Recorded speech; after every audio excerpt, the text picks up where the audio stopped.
ఆ గ్రహాలు తిరుగుతూ ఉన్నాయి. అందులో భాగంగా మన భూమి కూడా దాని చుట్టూ తిరుగుతున్నది. సూర్యుని చుట్టూ భూమి తిరుగుతున్నది. భూమి తన చుట్టూ తాను తిరుగుతున్నది. ఇవన్నీ ఉన్నాయి.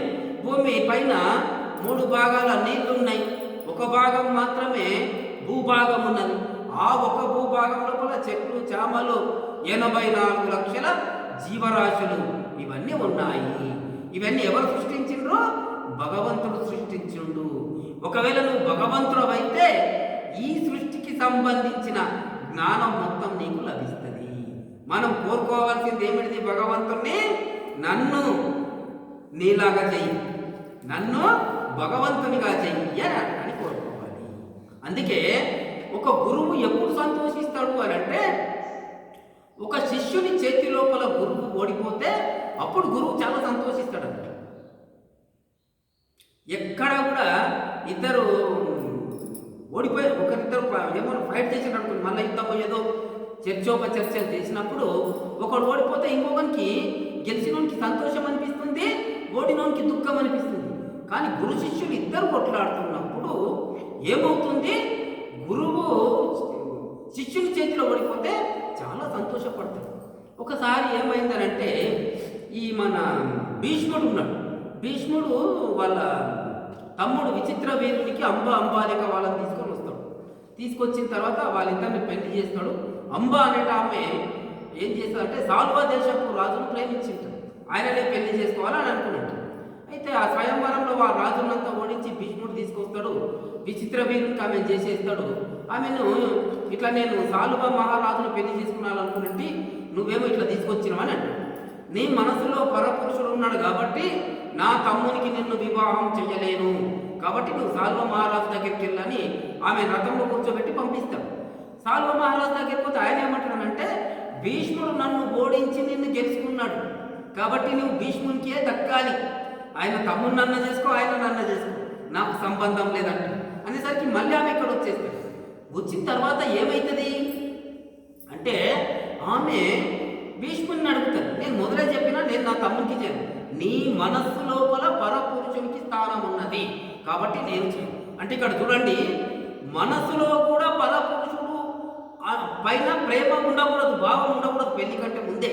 ఒకవేళ ఉన్నది అని అంటే ఆయనకే ఆమె చేసుకోవాలనేటువంటిది ఆ రోజుల్లో ఉండేటటువంటి నియమము.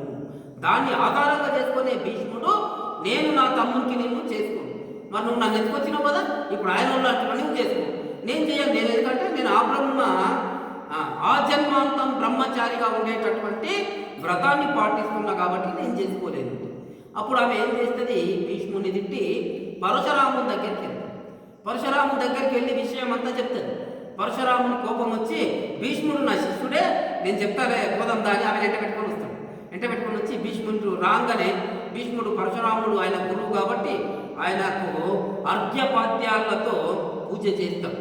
ఆయన పాద పూజ చేసిన తర్వాత అంత అయిన తర్వాత అప్పుడు అడుగుతాడు, చెప్పండి స్వామి, నేను మీ కొరకు ఏం చేయాలి గురువు గారు అంటూ. ఏం లేదు, ఈ పిల్లలు పెళ్లి చేసుకుంటాడు, అది మాత్రం అడగకండి మీరు అంటూ. నేను ఒక గురువుగా చెప్తున్నా, గురువుగా నువ్వు నా ప్రాణం తీసి నీ ముందర పెట్టమంటే పెడతా, కానీ నేను ధర్మాన్ని మాత్రం తప్పను. ఎందుకంటే అమ్మాయి మనసులో వేరే అబ్బాయి ఉన్నాడు కాబట్టి నేను నా తమ్ముడికి పెళ్లి చేయలేదు. నేనేమో ఆ జన్మాంతం బ్రహ్మచారిగా ఉండాలనుకున్నాను కాబట్టి నేను పెళ్లి చేసుకోలేదు. కాబట్టి మరి ఏం కావాలి అమ్మాయి ఏం కావాలో నాకు తెలియదు.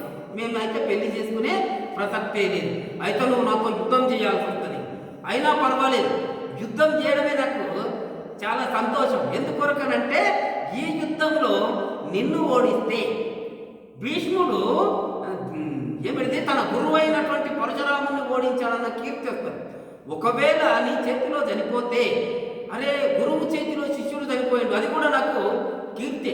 2 రకాలుగా అదే లాభం. కాబట్టి ఈ అమ్మాయిని పెళ్లి చేసుకోవడం కంటే నీతో యుద్ధం చేయడమే నాకు మంచిగా అనిపిస్తుంది అంట. ఇద్దరు యుద్ధం చేస్తారు. చివరికి ఒకరిపైన ఒకరు బాణాలు వేసుకుంటారు, చనిపోయే ప్రసక్తి వస్తుంది. కాకపోతే చివరికి భీష్ముడు చనిపోవాల్సిన పరిస్థితి ఏర్పడుతుంది. పరశురాముడు చాలా పరాక్రమవంతుడు, కానీ భీష్మునికి ఒక వరం ఉంటుంది, ఇచ్చా మృత్యు వరం ఉంటుంది. ఆయన అనుకున్నప్పుడే దస్తాడు, ఎంతమంది చంపాలనుకున్నా చావడు, కాబట్టి చావడం. అప్పుడు భీష్ముని తల్లి గంగాదేవి ప్రత్యక్షమై పరశురామునికి చెప్తుంది, నా కొడుకు ధర్మానికి బద్ధుడుగా ఉన్నాడు, ఆయన ఆ జన్మాంతం బ్రహ్మచారి ఆయన శపథాన్ని చెడపడానికి వీలు లేదు. నీ ఒక గురువుగా ఆయనని ఇంకా నువ్వు సమర్థించాలి. నా శిష్యుడు ఇంత ధర్మబద్ధుడు ఉన్నాడని చెప్పి ఆయన మీద ఈ అమ్మాయి కొరకు యుద్ధం ఎట్లా చేస్తావని చెప్పి పరశురాముని మైండ్ని వాస్ చేస్తాడు. అప్పుడు పరశురాముడు శిష్యుని అభినందించి వెళ్ళిపోతాడు. కాబట్టి ఈ విధంగా గురు శిష్యుల లోపల, గురువు చేతి లోపల శిష్యుడు చనిపోయినా గెలిచినా సంతోషమే అనుకుంటాడు.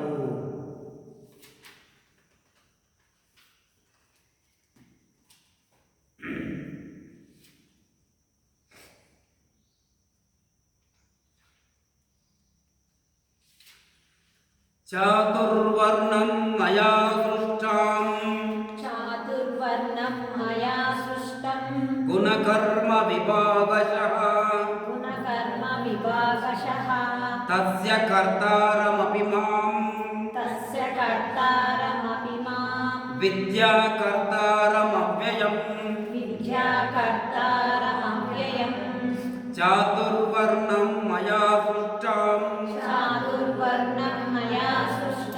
గుణకర్మ విభాగశః తస్య కర్తారమపి మాం విద్యాకర్తారమవ్యయం మయా గుణకర్మ విభాగస్య, నా చేత సత్వాది గుణాల శమాది కర్మల విభాగాన్ని అనుసరించి. ఓ అర్జున, నా చేత సత్వ తమో రజో గుణాలను అనుసరించి చాతుర్వర్ణం సృష్టాం, చాతుర్వర్ణాన్ని సృష్టించినాను. చాతుర్వర్ణాలు ఏంటివి? బ్రాహ్మణ, వైశ్య, క్షత్రియ, శూద్ర, ఈ 4 వర్ణాలని నేనే సృష్టించిన. దేన్ని ఆధారంగా చేసుకొని సృష్టించిండు? సత్వాది గుణాలు, సత్వగుణము, రజోగుణము, తమో గుణాలని ఆధారంగా చేసుకొని సృష్టించబడింది. తస్య కర్తారం అపి మాం, దీనికి సృష్టించబడ్డదానికి కర్తనెవరిని? నేనే. ఈ చాతుర్వర్ణాలని నేనే సృష్టించినప్పటికీ అవ్యయం అకర్తారం విద్ధి, నేను శ్రమరహితునిగా తెలుసుకో అని అంటున్నాడు. అది సృష్టించేటంత వరకే నా బాధ్యత. తర్వాత దాన్ని నిరంతరం పర్యవేక్షణ నేను చేయడం లేదు, కాబట్టి నేను కర్తృత్వం వహించడం లేదు అని అంటాడు. అంటే ఇక్కడ విషయం ఏమిటిది?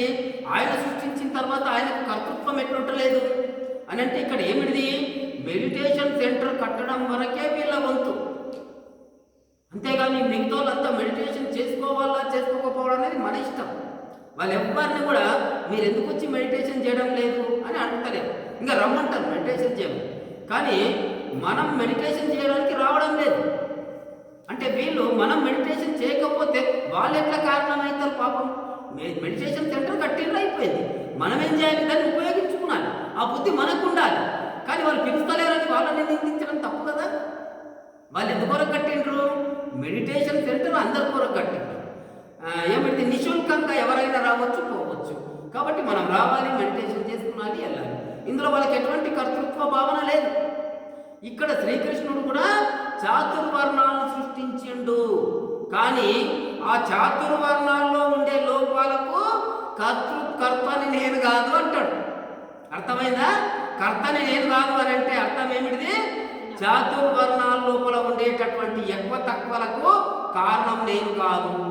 చాతుర్వర్ణాన్ని మరి ఎందుకు సృష్టించిండు అంటే గుణకర్మ విభాగస్య.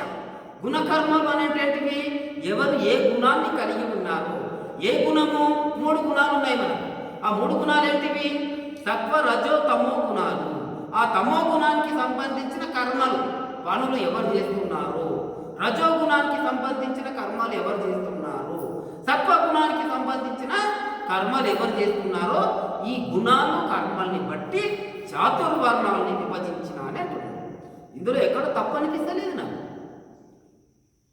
తామసికము అని అంటే ఎటువంటి జ్ఞానం లేదు. అజ్ఞానులు చేసేటటువంటి కర్మ అంతా కూడా తామసికమైనటువంటి, తామసిక కర్మలు చేసేటటువంటి వాళ్ళంతా కూడా శూద్రులు.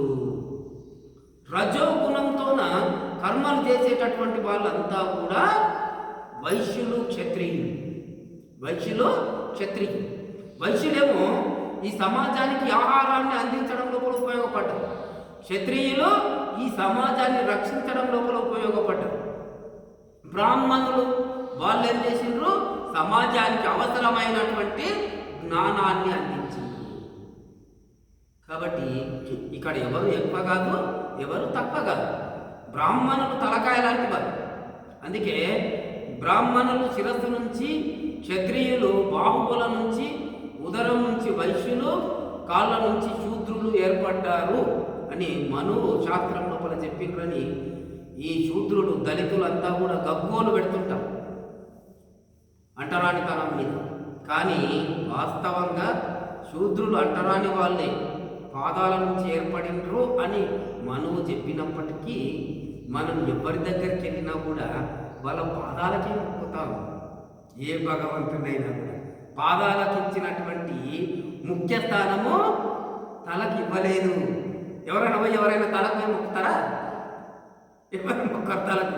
మనం పెద్దోళ్ళని మొక్కాలంటే వాళ్ళ కాళ్ళని మొక్కే ఆశీర్వాదం తీసుకుంటాం. అంటే ఇక్కడ మనం ఒక విషయాన్ని మనం బాగా అర్థం చేసుకోవాలి. ఈ శరీరం లోపల తల, చేతులు, తర్వాత ఉదరము, కాళ్ళు ఇవన్నీ ఒకటే అవయవంగా ఉన్నాయి. అక్కడి నుంచి ఇక్కడ వరకు ఇదంతా కూడా ఒకటే కనెక్షన్. కాళ్ళు లేవనుకోండి మనం ఎక్కడికి వెళ్ళలేం, చేతులు లేవనుకోండి ఏ పని చేయలేం, కడుపు లేదనుకోండి తిన్నది అరిగించుకోలేం, మైండ్ లేదనుకోండి, తల లేదనుకోండి ఆలోచననే ఉండదు, సృజనాత్మకత ఉండదు. కాబట్టి ఇవన్నీ అవసరమే. ఈ శరీరంలో ఏ ఒక్కటి లేకున్నా, శరీరం ఏ విధంగా అయితే మనుగడ కొనసాగించలేదో సమాజంలో 4 వర్ణాలు కూడా ఒక శరీరంగా ఉండాలనేది భగవంతుడైనటువంటి శ్రీకృష్ణుడి యొక్క భావన. అంతేగాని కాళ్ళని దూరం చేసేయి, చేతులని దూరం చేసేయి, ఉదరాన్ని దూరం చేయి, బ్రెయిన్ని తలకాయని దొబ్బేయి అనేది ఉద్దేశం కాదు. ఇదంతా సమాజంలో ఒక భాగము. సమాజం అనేది ఒక శరీరము. ఈ శరీరంలో బ్రాహ్మణులు తల లాంటి వాళ్ళు, క్షత్రియులు చేతులు లాంటి వారు, వైశ్యులు ఉదరం లాంటి వాళ్ళు, శూద్రులు కాళ్ళ లాంటి వాళ్ళు అన్న ఉద్దేశంతో చెప్పడం జరిగింది. కానీ మన సమాజం ఏం చేసింది? కాళ్ళను కీలుకాడికి రోబోలో కూడా తీసి పెట్టినట్ల బయటకు తీసి పెట్టేసిండ్రు. ఉదరాన్ని పక్కకు తీసిండ్రు, చేతులను పక్కకు తీసి ఈ తలని తీసి అక్కడ పక్కకు పెట్టేసిండ్రు. ఇక అది వేరు ఇది వేరు ఇది వేరు అని అనుకుంటున్నాం. దాని నుంచే ఇవన్నీ వైషమ్యాలు వచ్చినాయి. ఈ వైషమ్యాలకంతటికి నేను కారణం కాదు, మీరే అని అంటాడు కృష్ణుడు.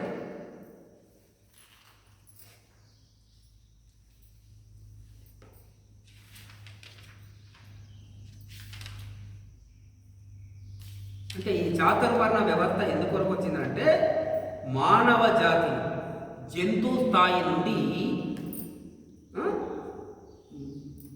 ఏది బ్రాహ్మణ స్థాయికి, బ్రహ్మజ్ఞాన స్థాయికి ఎదగడానికి కొరకే చాతుర్వర్ణ వ్యవస్థ వచ్చింది. శూద్రుడు అజ్ఞానులు అంటే వాళ్ళు ఏమన్నట్లు 5th క్లాస్ వరకు అన్నట్లు, ప్రైమరీ లెవెల్.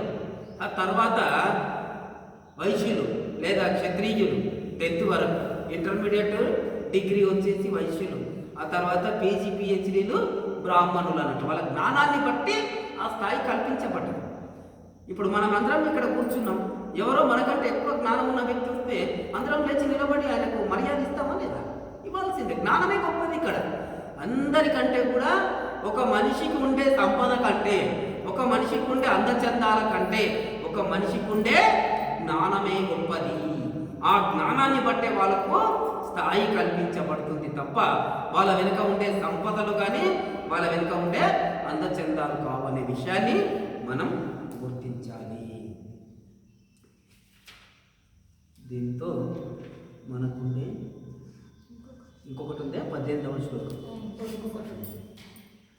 కర్మణ్యా కర్మయా పశ్చేత్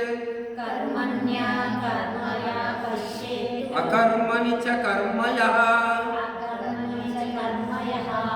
సబుద్ధియాన్ మనుష్యేషు సయుక్తః కృష్ణ కర్మకృత్ కర్మణ్యా కర్మయః పశ్యేత్ అకర్మణి చ కర్మయః సబుద్ధిమాన్ మనుష్యేషు సయుక్తః కృష్ణ కర్మకృత్ యా కర్మని అకర్మ, ఎవడు కర్మలో అకర్మలో అకర్తృత్వాన్ని, యా అకర్మని కర్మ, ఎవడు కర్మ యొక్క అభావంలో బ్రహ్మ సాక్షాత్కార స్థితిని పశ్చేత్ చూస్తాడో స మనుష్యేషు బుద్ధిమాన్, అతడు మనుష్యులలో బుద్ధిమంతుడు జ్ఞాని. సయుక్త కృష్ణ కర్మకు, అతడు యోగి, సర్వకర్మలను ఆచరించిన వాడు కృతకృత్యుడు అని అంటున్నాడు. అంటే ఇక్కడ అర్థం ఏమిటంటే ఎవడు కర్మలో తర్వాత అకర్మలు, అంటే పని చేసేటప్పుడు పని చెయ్యనప్పుడు కూడా అకర్తృత్వాన్ని, అంటే నేను కర్తను అని భావించడు. అర్థమవుతుందా? కాలే అంటే పని చేసేటప్పుడు ఈ పని నేనే చేస్తున్నాను అంటాడు. ఈ పని నేనే చేస్తున్నా అంటే దానికి కర్త ఎవరైతారు? నేనైతా. ఈ భగవద్గీత నేను చెప్తున్నా, ఇప్పుడు కర్త ఎవరిడా? నేను చెప్తేనే పిరమిడోలకు భగవద్గీత తెలుస్తుంది, లేకుంటే ఆడ తెలుస్తుంది అని. అంటే ఈ కర్తృత్వానికి కారణం నేనైతా, కానీ నా ద్వారా భగవంతుడు చెప్పిస్తున్నాడు. ఒకవేళ భగవంతుడే నన్ను సృష్టించలేదు, భగవంతుడు నాకు ఈ జ్ఞానాన్ని చెప్పాలనేటటువంటిది ఇవ్వలేదనంటే నేను చెప్పలేను కదా. ఇందులో నాకు ఉపయోగమున్నది? ఇందులో నాదేం లేదు. అంతా ఆయన నా ద్వారా చెప్పించాలనుకుంటున్నాడు కాబట్టి చెప్పిస్తున్నాడు. ఈ నారాయణపేటలో ఎంతో మంది ఉన్నారు. సరిత మేడంకి, సుప్రజ మేడంకే ఈడ చెప్పాలన్న బుద్ధి ఎందుకు కలిగింది అంటే భగవంతుడు వారి ద్వారా వాళ్ళకు నాకు కనెక్షన్ ఇప్పించి, లేదా మీరు రండి మా పిరమిడ్లో చెప్పండి అన్న బుద్ధి వాళ్ళిద్దరికి కలగడం వల్ల, వాళ్ళిద్దరి వల్ల నా వల్ల ఇంతమంది వినగలుగుతున్నాం. అంటే దీనికి కారణం ఎవరు? వాళ్ళు కాదు. వాళ్ళు అనుకుంటే వాళ్ళ ఇష్టం, నేనైతే వాళ్ళని నిందించదలుచుకోలేదు. కానీ వాళ్ళలో ఈ బుద్ధి కలగడానికి కారణం భగవంతుడు. కాబట్టి అటువంటిప్పుడు నేను ఎట్లా కర్త అవుతా? మీరిద్దరు కూడా కర్త. ఈ ప్రోగ్రాం, ఈ భగవద్గీత ప్రవచనం జరగడానికి కర్త శ్రీకృష్ణుడే, మనం కాదు, మనం ముగ్గురం కూడా కాదు. ఆ విధంగా అనుకున్నప్పుడు ఈ పని చేస్తున్నప్పటికీ కూడా మనకు కర్తృత్వ భావం లేదు. రేపు పొద్దున 100 శ్లోకాలు అయిపోతాయి. 100 శ్లోకాలు అయిపోయిన తర్వాత సార్ మీరు మళ్ళీ మొదటి నుంచి చెప్పాలని మీరు అంటారు. సరే చెప్తామని మళ్ళీ స్టార్ట్ చేస్తాం. అప్పుడు కూడా మీరు కర్తృత్వానికి, మీకు చెప్పేదానికి మీకు సంబంధం లేదు, నాకు కూడా సంబంధం లేదు. ఇప్పటికే మనం క్లోజ్ చేసేసినాం 100 శ్లోకాలు. అంటే భగవంతుడి నిర్ణయం ఏమిటిది? కేవలం 100 శ్లోకాలే చెప్పాలనుకునేది ఆయన నిర్ణయం.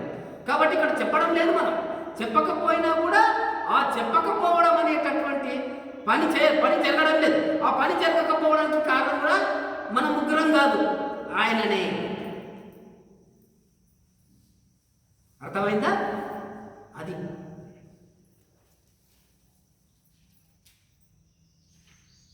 అయితే కర్మ యొక్క అభావంలో, అంటే ఇక్కడ మనం ఏం చేస్తున్నాం? ఈ కర్మ యొక్క అభావంలో అంటే ఇప్పుడు మనం ఎవరిని కర్త అనుకుంటున్నామో?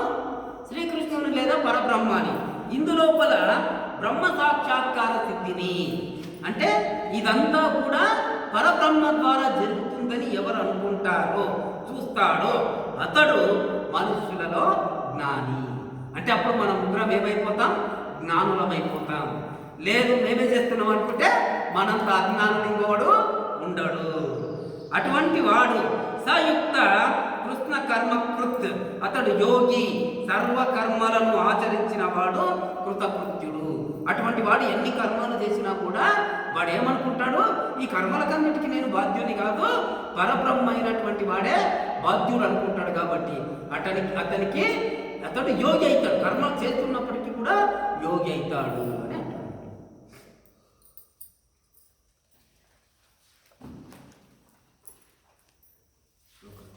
భగవద్గీత 4వ అధ్యాయం 8వ శ్లోకం. పరిత్రాణాయ సాధూనాం వినాశాయ చ దుష్కృతాం ధర్మ సంస్థాపనార్థాయ సంభవామి యుగే యుగే. శ్లోకం మరొకసారి. పరిత్రాణాయ సాధూనాం వినాశాయ చ దుష్కృతాం ధర్మ సంస్థాపనార్థాయ సంభవామి యుగే యుగే. తాత్పర్యం: సజ్జనుల సంరక్షణార్థము, దుష్ట జన శిక్షణకు, ధర్మ సంస్థాపన కోసం ప్రతి యుగంలోనూ నేను అవతరిస్తూనే ఉన్నాను.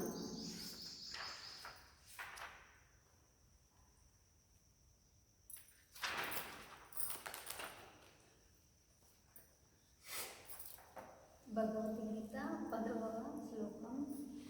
వీరతరామ భయ క్రోధ మనాన్యం మహా మాముపాశ్రితః మాప ఉపాసిత బ్రహ్మ జ్ఞానంద పాప పూత మద్భావ పాప మాగతః మాదక వీతరాగ భయక్రోధః క్రోధయ మన్మయ మన్మయ మాముపాశ్రితః మాముపాశ్రితః మా ఉమా పాపిషత బహవో బహవో జ్ఞాన తపస జ్ఞాన తపస పూత పూత మద్భావ మద్భావ మాగతః. మాదక.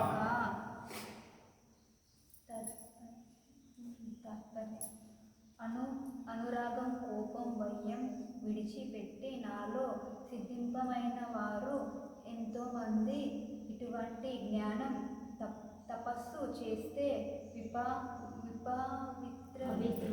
పవిత్రులు నా సర్వస్వ ప్రాణ్ణే పొందారు. భగవద్గీత 4వ అధ్యాయం 1వ శ్లోకం. ఏ యదా మాం ప్రపద్యంతే తాంస్తతైవ భజామ్యహం మాం మమ వర్త్యంతు వర్తంతే వర్త్మాను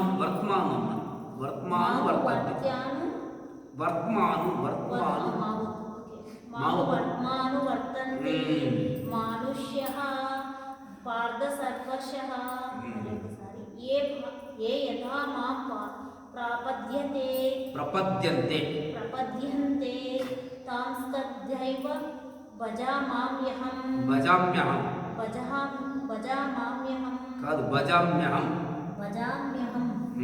మమ వర్త్మాను వర్తంతే మనుష్యః పార్థ సర్వశః. తాత్పర్యం: ఎవరు ఏ విధంగా నన్ను సేవిస్తే వాళ్ళను ఆ విధంగానే నేను అనుగ్రహిస్తాను. మానవులు అందరూ ఎప్పుడు నా మార్గాన్ని అనుసరిస్తున్నారు.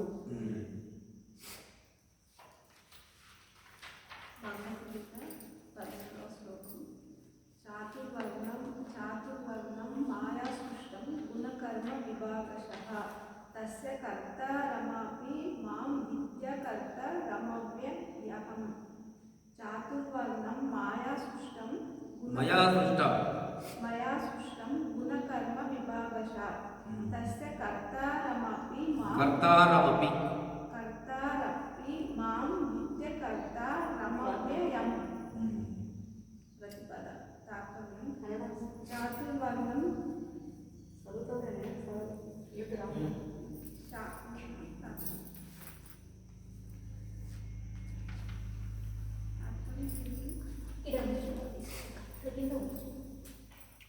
కొద్ది దీంతోనే ఎక్కువ అర్థం చేంజ్ అవుతుంది. మాయ అంటే నేను, మాయ అంటే మాయ అవుతుంది. మాయ అంటే నేను, మాయ అంటే మళ్ళీ మాయ కొడుతుంది. భగవాన్ తాత్పర్యం కింద బ్రాహ్మణ కర్మలలో కర్మను దర్శించేవాడే బుద్ధిమంతుడు. అతడు సర్వ కర్మలను ఆచరించినట్లే.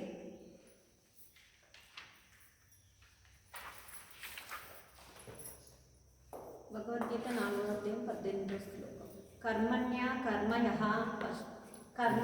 కర్మయః పశ్యేత్ అకర్మణి చ కర్మయః స బుద్ధిమాన్ మనుష్యేషు సయుక్తః కృష్ణ కర్మకృత్. మరొకసారి శ్లోకం. కర్మణ్యా కర్మయః పశ్యేత్ అకర్మణి చ కర్మయః స బుద్ధిమాన్ మనుష్యేషు సయుక్తః కృష్ణ కర్మకృత్. తాత్పర్యం: కర్మలలో అకర్మలలో కర్మను దర్శించే వాడే బుద్ధివంతుడు. అతడు సర్వకర్మలను ఆచరించినట్లే. Thank you sir.